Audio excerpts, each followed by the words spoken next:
Okay naman. Okay naman. Parang hindi ka naman masaya. Hindi kasi inanam-nam ko yung kape ko from unang kape ito, guys. Oy, oo. ayan, thank you. Na-plug pa.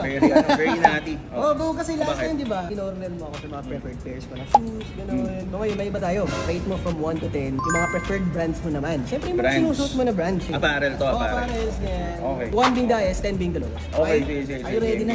First brand natin, Supreme. Pero around ano lang yan, mga... Ano ba ko Supreme? Ay, hindi, yun. Yung jacket. Supreme, di ba? Yung jacket mo.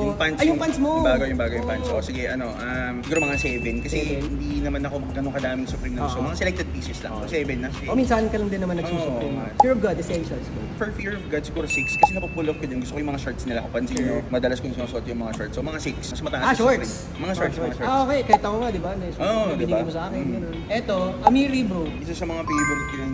Amiri, di ba? May shoes kayo, GGTV, bro. Siguro 4. Could have been higher, pero yung designs niya, very limited. Hindi siya ganun kadaming selection. So, oo nga, no? Tsaka konti lang yung parang maganda. Konti lang yung mga pasok sa, sa taste ko. Pero in terms of style, gusto ko na Amiri. So, mga 4. Meron kang polo, di ba? May polo ako, tapos meron ako yung t-shirt na may tiger na Amiri. Oo nga, Amiri nga yun. St. Michael, bro. St. Michael, so ayan, no? So, 1 ba yan? Hindi.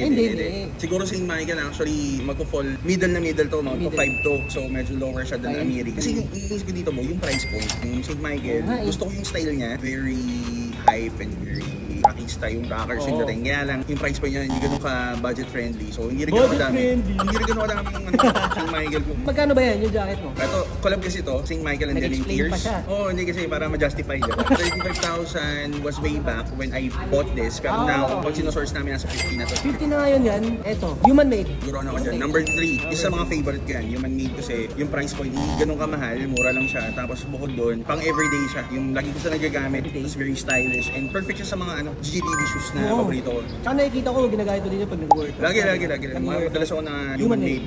Eto, Ami. Number 2 yan. Alam mo, hindi ko mahal sa kanya kasi ikaw influence mo. So, alam natin mas marami kang Ami sa akin. Pero nung sinabihan mo ako mag-Ami, meron akong isa. Bala ko actually magdagdag ng Ami. Ang ganda ng quality, tapos very minimalist yung style. Magdagdag?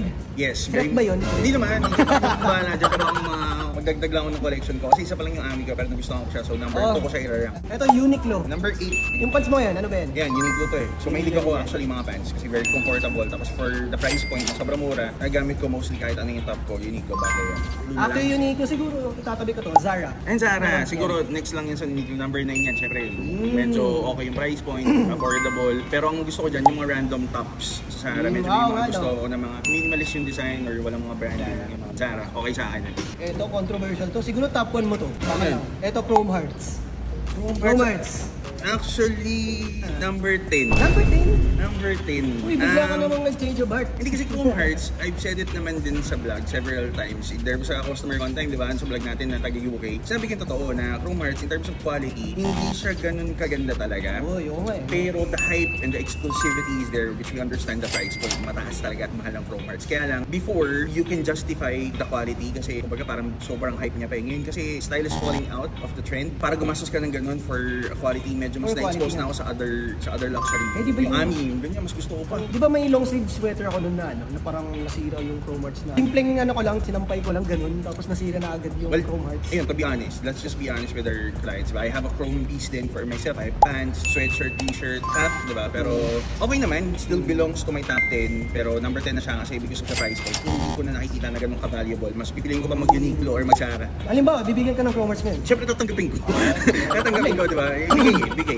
Yun nga, yung pinaka-downside niya is really the price point for the quality. It doesn't make sense anymore. Ito last, Louis Vuitton. Siyempre number 1, yun na lang yung natitirang sa atin. So number 1, LV. Actually, LV for me, it's always been a luxury brand. Pero natutuwa ako sa mga pants. Ang ganda ng bagsak niya sa shoes. Tapos for the top, pwede ako mag-Zara lang or whatever. Sa recent vlog natin, naka-Zara lang ako. Pero LV pants, nagdadala. Ganda. Kaya pala pinigay mo sa akin, LV sa birthday mo. Oo, siyempre, di ba? Pa-birthday ko sa'yo yan. So, LV and Nigo collaboration. So there. Ayun na, quit sa tayo. Di ba? Nakapirthday ka na.